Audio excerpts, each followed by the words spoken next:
교과서는요, 65쪽부터 67쪽까지입니다. 대단원이죠? 읽고 대화하고 1차시 수업 선생님과 함께 시작해 보겠습니다. 짜잔! 오늘 수업에 들어가기에 앞서서 선생님이 빈칸 퀴즈를 가져왔어요. 오늘 배울 읽고 대화하고의 단원과 관련된 퀴즈 내용입니다. 과연 선생님이 이 말들을 왜 가지고 왔을까를 생각하면서 빈칸에 들어갈 말을 한번 생각해 주세요. 다들 빌 게이츠 알고 있죠? 마이크로소프트의 CEO인 빌 게이츠가 이런 말을 했습니다. 오늘의 나를 있게 한 것은 우리 마을의 땡땡땡이었다. 하버드 졸업장보다 소중한 것은 땡땡하는 습관이다. 자, 과연 이 세 글자, 두 글자에 들어갈 빈칸의 정답은 무엇일까요? 정답은 바로 바로 도서관, 독서였는데요. 자, 이 두 개 전부 다 맞춘 친구 있나요? 네, 아주 센스가 있네요.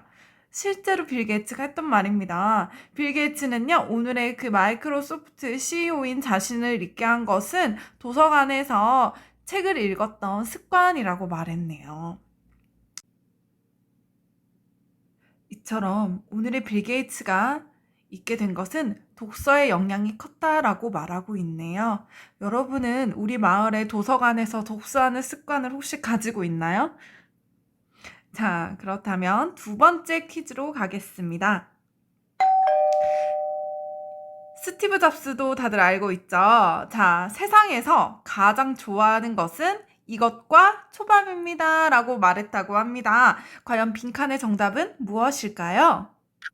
정답은 바로 책이었습니다. 얘들아, 스티브 잡스도 이렇게 책을 좋아했네요. 과연 우연의 일치일까요? 이처럼 이 책이라는 것은요, 어떤 사람을 만드느냐에 참 지대한 영향을 주는 것 같네요. 그리고 더불어서 선생님이 좋아하는 책과 관련된 명언을 추가로 여러분과 함께 공유하고자 합니다. 소크라테스가 이런 말을 했습니다. 남의 책을 읽는데 시간을 보내라. 남이 고생해서 얻은 지식을 아주 쉽게 내 것으로 만들 수 있고 그것으로 자기 발전을 이룰 수 있다.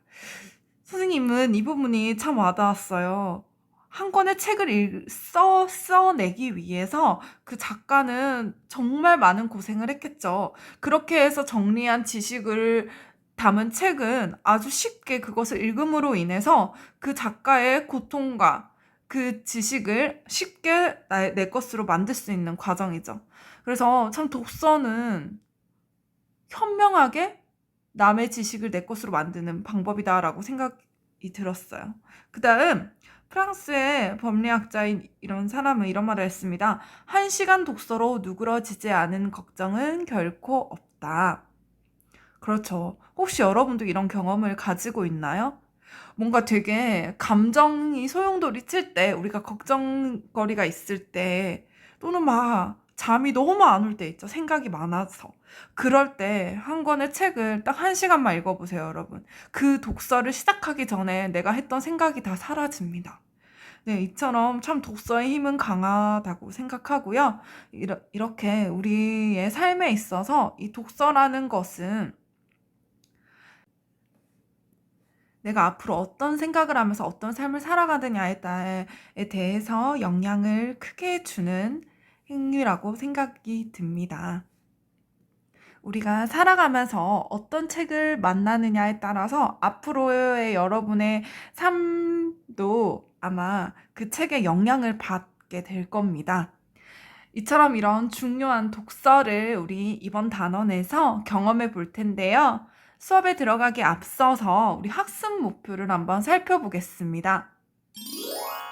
교과서 65쪽에 나와 있죠? 자, 이 두 가지 학습 목표를 달성하겠습니다. 첫 번째로 우리는 도서관이나 인터넷에서 관련 자료를 찾아서 참고하면서 한 편의 글을 읽을 수 있는 능력을 얻을 겁니다.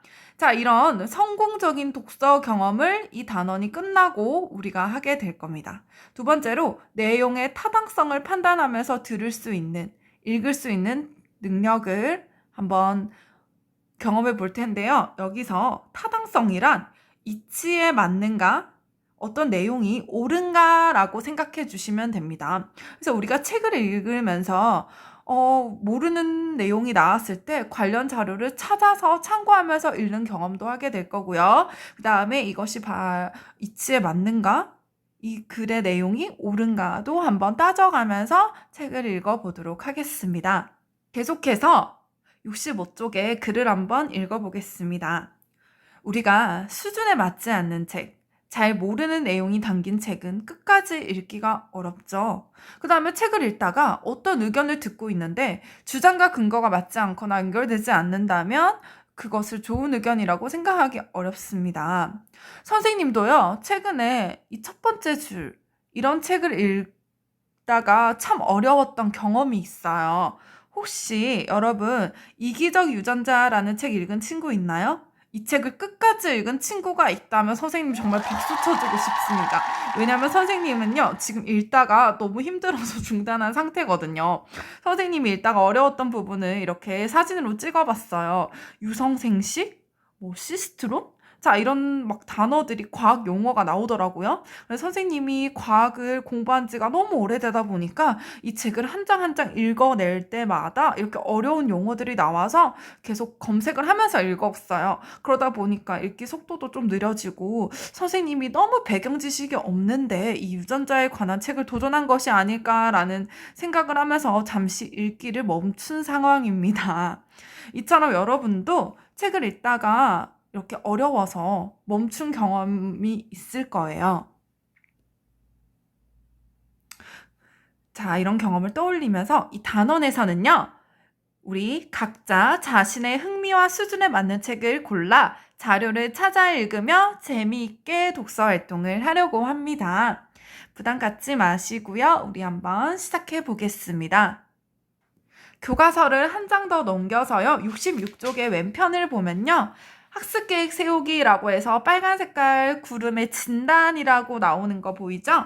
자, 선생님은요, 우리 추가적으로 여러분의 독서 관심도를 한번 체크해 보고자 합니다. 선생님이요, 화면에 보이는 10가지 독서 관심도 문항을 가지고 왔어요. 자, 여러분은 지금 화면을 보면서요, 교과서 66쪽의 빈칸 어디에도 좋습니다.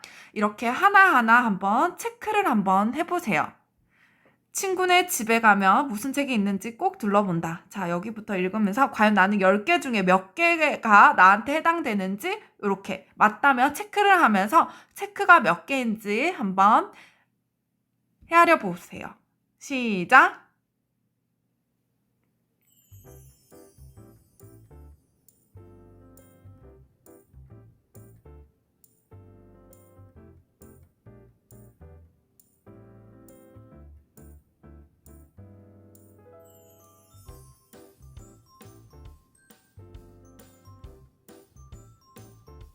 자, 10개 중에 몇 개인지 체크를 해봅니다.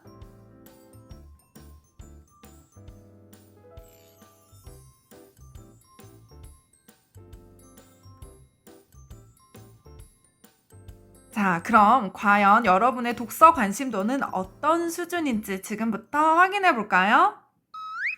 짠! 자, 독서 진단 결과 본인은 몇 개가 나왔어요, 얘들아? 부족인지, 보통인지, 많은 편인지, 높은 편인지 한번 확인해 보세요. 자, 혹시 내가 높은 편이 나오지 않았다고 해서 좌절하지 말아요. 자, 오늘 이 단원을 배우면서 여러분의 목표는요, 나의 진단 결과를 한 단계씩 업그레이드 하는 것을 목표로 삼겠습니다. 그래서 이 수업이 끝나면 여러분은 책에 대한 관심이 본인의 평소 원래 상태보다 한 단계 더 높아지길 바랄게요. 책과 가까워지는 시간을 한번 가져보도록 하겠습니다. 독서 진단 결과를 한번 체크해 보았고요. 오늘 마지막 학습 활동입니다. 벌써 교과서 67쪽을 함께 보도록 하겠습니다. 만화가 나와 있는데요. 우리는 오늘 용기의 상황을 한번 함께 살펴보면서 왜 우리가 참고 자료를 찾으면서 글을 읽어야 하는지를 알아보도록 할게요. 자, 이렇게 나와 있죠? 용기는 지금까지 책을 끝까지 읽어본 경험이 별로 없다. 앞부분만 읽다가 그만두는 일이 많았는데, 얘들아, 여러분은요, 최근에 끝까지 읽은 책이 있나요? 혹시 있다면 이름을 기억하고 있나요? 지금부터 줌 채팅방에 최근에 내가 끝까지 읽은 책 이름을 한번 적어보도록 하겠습니다. 없다면 혹시 다른 친구들은 어떤 책을 완독했는지 함께 결과를 공유해 보도록 할게요. 지금부터 입력해 주세요.